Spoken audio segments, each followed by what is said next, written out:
niekto sa dokáže nahnevať pokaždé, keď nie je po jeho, tak to je to poviazanie.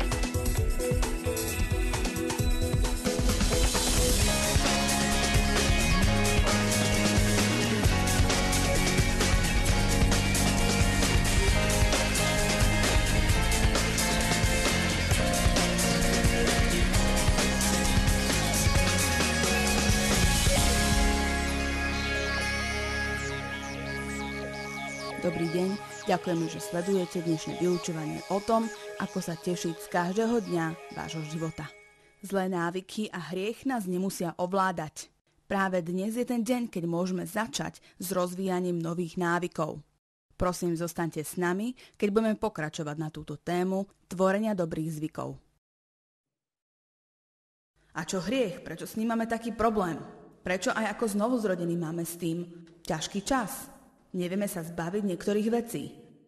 Každý z nás je v procese a všetci vieme, že to trvá určitý čas, o tom niet pochýb, ale ja si myslím, že nám niekedy chýba aj známosť. Biblia hovorí v Rímanom 6.2: Nech sa nestane, lebo veď ktorí sme zomreli hriechu, ako budeme ešte žiť v ňom, lebo či neviete, že všetci, ktorí sme pokrstení v Krista Ježiša, pokrstení sme v jeho smrť, teda sme mŕtvi hriechu. To znamená, že s hriechom viac nemáme už žiaden vzťah. Ak si niečomu zomrel, to znamená, že to už nechceš viac robiť. A je to skutočná pravda, že hlboko v tvojom vnútri si mŕtvý hriechu. Zomrel si, keď on zomrel, bol si pochovaný, keď on bol pochovaný, ale taktiež si stal z mŕtvych, keď on stal z mŕtvych. Biblia hovorí, že si skriesený do nového života a bol si oslobodený od hriechu. Možno si hovoríš, že ak som už oslobodený, tak prečo som stále v jeho jarme? Pretože ešte stále tomu neveríš, že si bol od neho úplne oslobodený.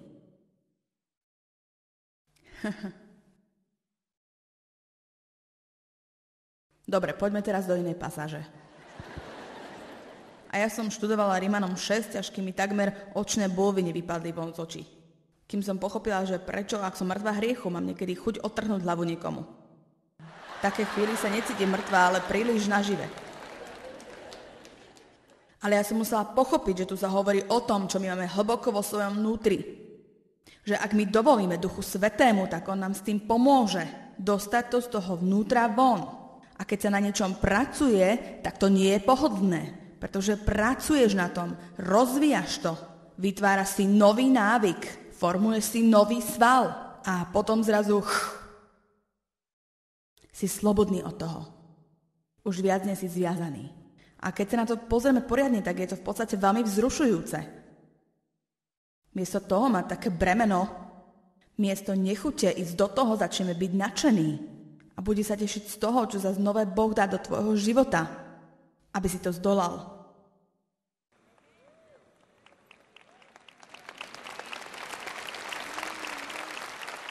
Poďme sa teraz pozrieť na verš 11 na chvíľku. Tak aj vy súďte o sebe, že ste mŕtvi hriechu. Tento vzťah je už zlomený. Ale živý Bohu v Kristu Ježišovi, žijúc v nezlomnom vzťahu s ním, v našom Pánovi. Súdiť o sebe znamená premýšľať. To znamená, musíš premýšľať, musíš veriť a musíš hovoriť, som mŕtvý hriechu. Môj vzťah k hriechu je zlomený. Hriech už viac nemá žiadnu autoritu nado mnou. Či už sa to týka pitia, alebo gamblovania, toto sa môže týkať akéhokoľvek návyku a hriechu. Prchká povaha alebo sebeckosť. Zoznam nemá konca. To nie je o tom, že nerobíme chyby. Ja robím chyby každý deň. Ale hovorím o veciach, ktorými sú ľudia poviazaní. Ktoré nedokážu. Proste, ak niekto sa dokáže nahnevať pokaždé, keď nie je po jeho, tak to je to poviazanie. A mne sa stane, že niekedy stratím svoju trpezlivosť, ale je to veľmi zriedkavo. A ja som bola veľmi hašterivý človek.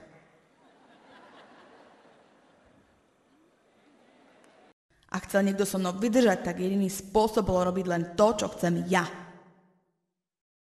Ja som bola v putách sebeckosti. Bola som v putách prchkej povahy. Bola som v putách netrpezlivosti. A viete, čo som musela spraviť? Musela som študovať a musela som veriť tomu, že to ovocie ducha je v mojom vnútri. Musela som veriť, že ovocie dobroty a pokoja je niekde v mojom vnútri. Musela som spolupracovať s Duchom Svätým, aby sa niečo dialo. Ale aj keď to bolo bolestivé v mojom tele, no návod nie je až taký zložitý. Jediné, čo som sa mala naučiť, je byť ticho, keď Duch Svätý povedal ticho.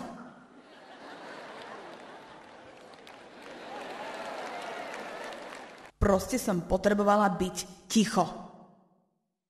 No, to síce nezastavilo búrenie sa mojej duše. Prečo? Lebo moje telo malo zlý návyk. Viete, čo robí malé dieťa, keď má zlý zvyk? Čo spravia, keď im zoberieš fľašu? Čo spravia, keď im zoberieš hračku? Čo robia, keď ich chceš naučiť, aby už nechodili cikať na šerbel, ale chodili cikať na veľký záchod? Budú to v sebe držať aj celý deň. Ja nepôjdem. Nedonútiš ma vzdať sa. Zobereš mu cumel. Si pomyslíš, ako dlho len dokážeš takto revať. A viete veľmi dobre, že ak im to vrátite, tak všetky musíte prejsť odznova. Poznáme to. Presne takisto je to aj s našim telom. Ak to raz dáme, tak musíme ísť odznova. Chválme Pána, lebo tento víkend všetci pokročíme.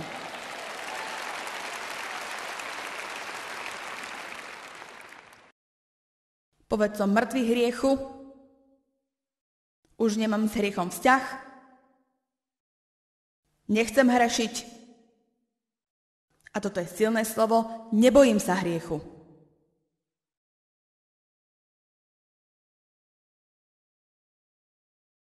Viete, lebo veľa ľudí má strach z toho, čo spravia, ešte predtým, ako ráno stanú z postele.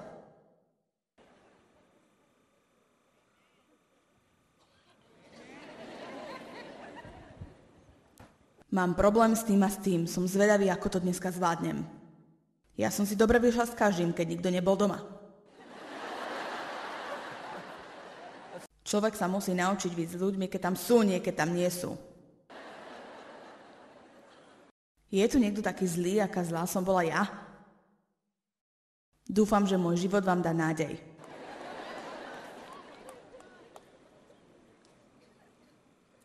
Problémom však je, že my potrebujeme cítiť, že to máme spraviť správne.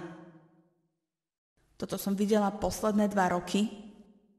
Toto už kážem 2 roky a ty sa musíš naučiť spraviť to, čo je správne, aj keď to tak necítiš. Inak neuvidíš víťazstvo vo svojom živote. Nemôžeš čakať, že sa budeš cítiť na dávanie, nemôžeš čakať, že sa budeš cítiť byť požehnaním, alebo sa cítiť na odpúšťanie, či čakať na pocit milosrdenstva. Nemôžeš čakať, že sa budeš cítiť na to, aby si nebol sebecký. Len to proste spravíš. A nespravíš to vo svojej sile a moci, ale spravíš to v moci Svätého Ducha. Tvoríme nové návyky. Všetci povedzme návyky. Dobre, poďme všetci teraz do Rímanom, kapitola 8.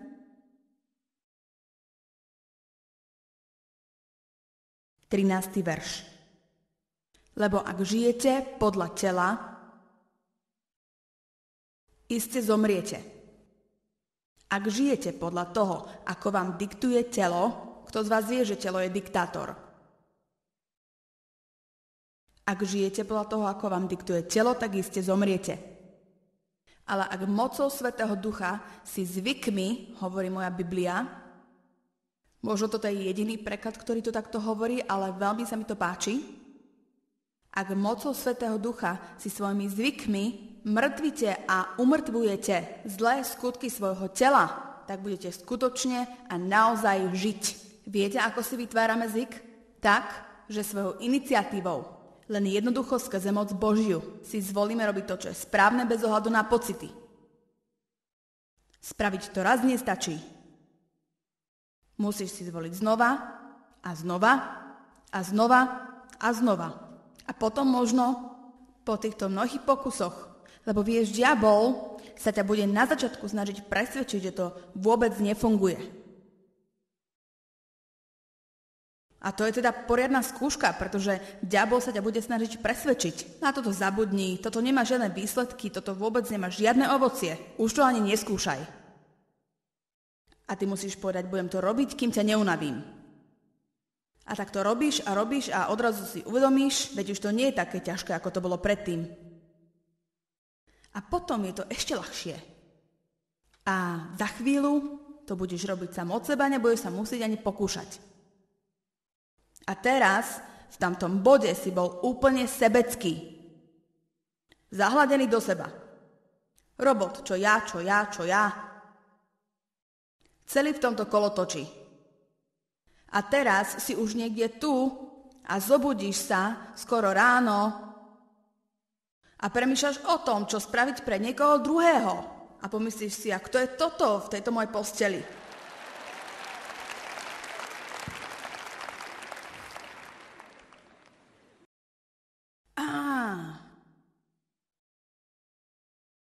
Ale musíš si tým prejsť sám. Raz ma niekto požehnal týmto strojom na cvičenie. Veľmi ma teší, keď ma niekto požehná nejakým strojom na cvičenie. Hovorím si slovo od Pána. Lebo viete čo? Mne to proste nesedí. No, môj manžel strašne rád cvičí. Lebo on cvičí každý druhý deň od svojich 16. Je to takou súčasťou jeho života. On to proste miluje. A jemu akoby niečo chýbalo, ak to nemôže robiť. No, to nie je môj prípad. Ale ja sa tam dostanem.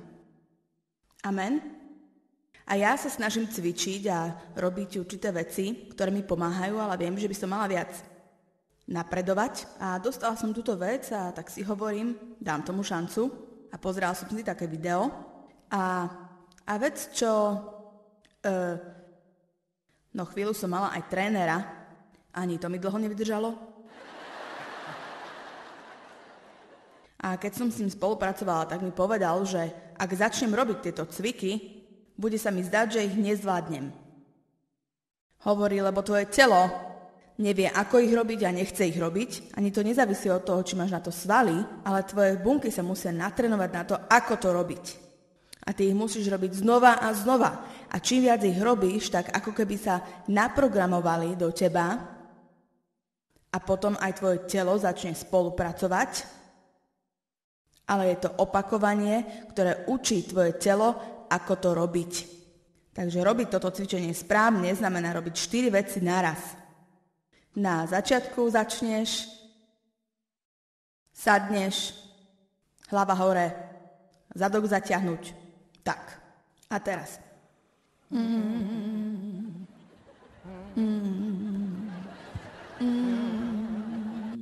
To je jeden pohyb. A videla som to na videu, tak si hovorím, to je v pohode, to zvládnem. To je v pohode, toto zvládnem. A potom sa hovorí, že keď uvidíš na obrazovke šipky jedným smerom, tak musíš tlačiť a keď druhým smerom, tak musíš ťahať. A ja snažím sa tlačiť a ťahať a zabudnem všetko ostatné. A potom ide dýchacia časť. Takže teraz treba k tomu dýchať. Jedným smerom vdychuješ a potom vydychuješ a ja popri tom zabúdam aj tlačiť a ťahať a popri tom ešte máš robiť nejaké cvičenia tváre. Takže a teraz by človek asi mal robiť toto.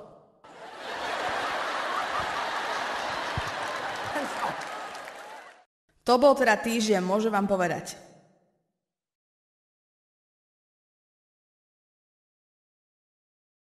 Viete čo, ale po prvom cvičení na druhý deň ma všetko tak bolelo, že som to ledva vydržala. A pomyslím si, to funguje. Ale viete, ja viem, že ak by som pokračovala toto robiť a nie len toto, ale aj bicyklovanie alebo kráčanie, to je jedno, nechcem toto predávať tu. Dodnes neviem, čo to je.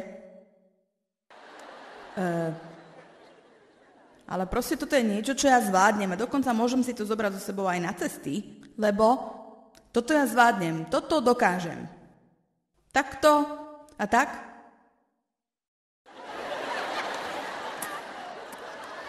Môže to síce chvíľu trvať. Takže toto som sa rozhodla.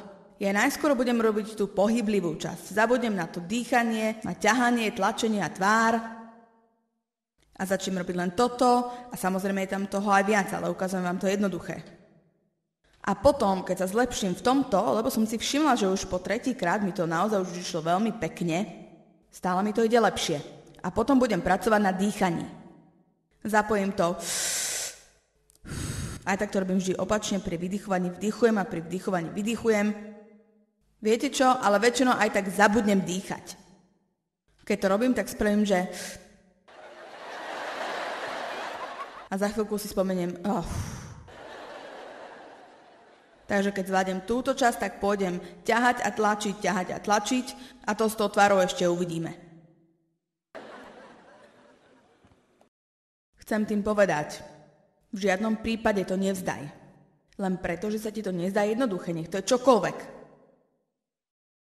Možno dávanie nie je jednoduché, alebo možno pre teba nie je jednoduché povzbudzovať ľudí.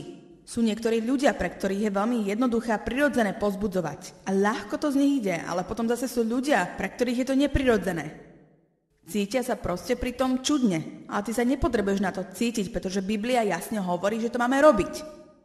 Preto, keď sa na niekoho pozrieš a pomyslíš si, jej vlasy sú také krásne, tak to, čo v tej chvíli spravíš, že pôjdeš za ňou a povieš jej, tvoje vlasy vyzerajú veľmi pekne dneska. A nie veľmi závisí, ako sa cítiš, ale si poslušný Bohu a trénuješ sa k tomu, aby si mohol žiť nový spôsob života. A za chvíľku to bude pre teba také prirodzené, že ani si nebudeš vedieť bez toho predstaviť svoj život. Bez toho, aby si nemohol pozbudzovať ľudí všade, kde si. Celý deň. Môžem niečo povedať? Ten život, ktorý by sme mali žiť, je taký iný od toho, ako ho žije svet. A my musíme byť veľmi opatrní, aby sme nechodili len na bohoslužby. A potom boli ako zbytok sveta. A nalepili si nálepku na auto a mali pero či tričko s nápisom Ježiš a mysleli si, že to stačí.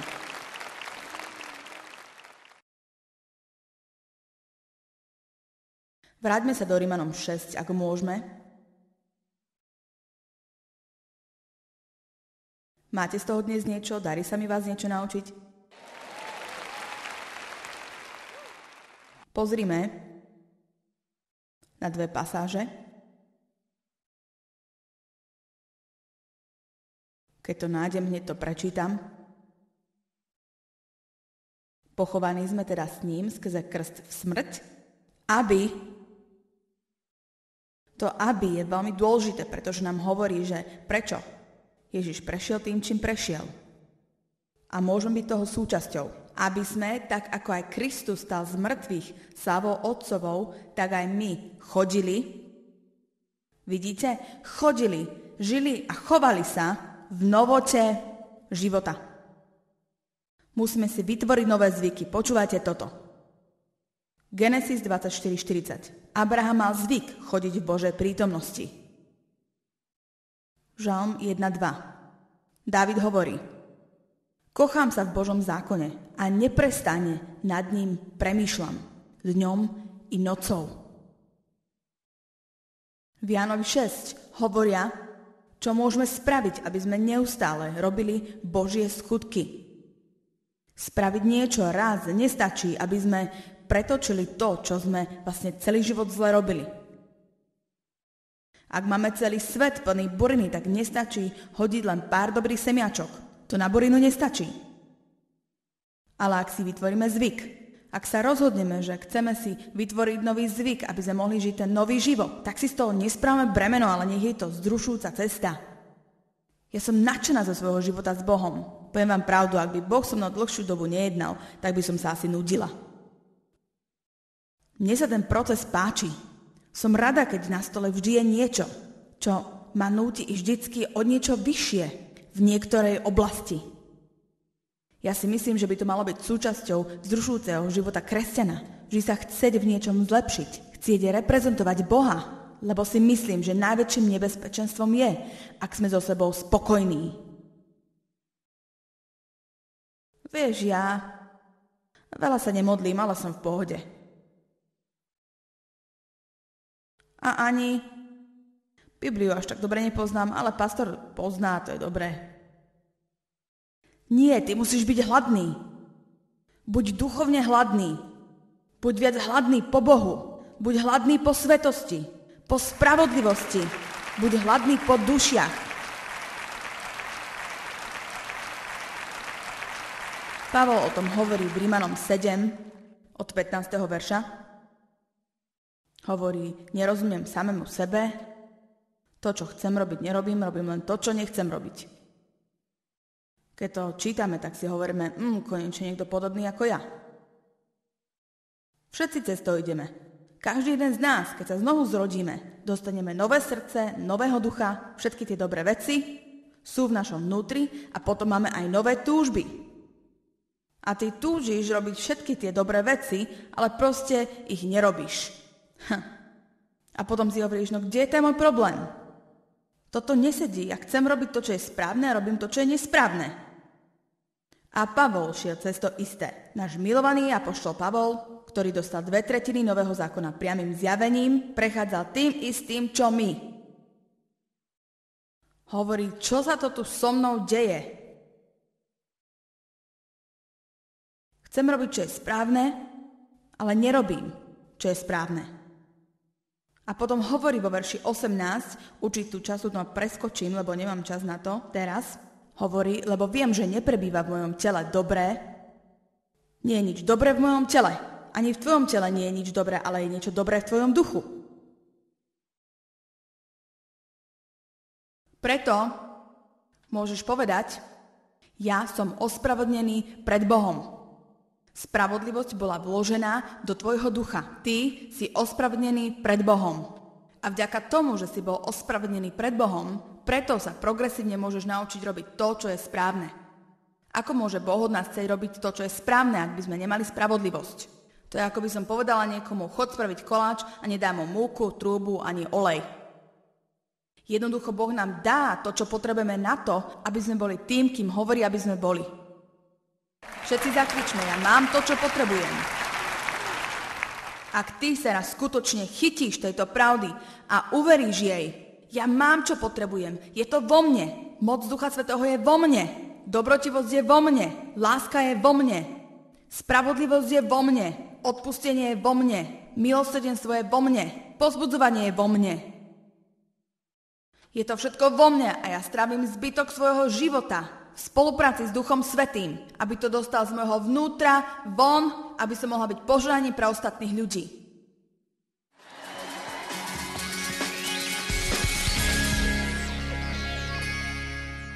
Chcem, aby ste vedeli, že si uvedomujem, že nie je vždy jednoduché vytvoriť si nové návyky. Ale chcem vás povzbudiť, aby ste neprestali, ani sa nevzdali. Ak budete mať vytrvalosť a poviete si, že ja neprestanem, ja sa nevzdám, tak zažijete víťazstvo vo svojom živote. Boh je na vašej strane.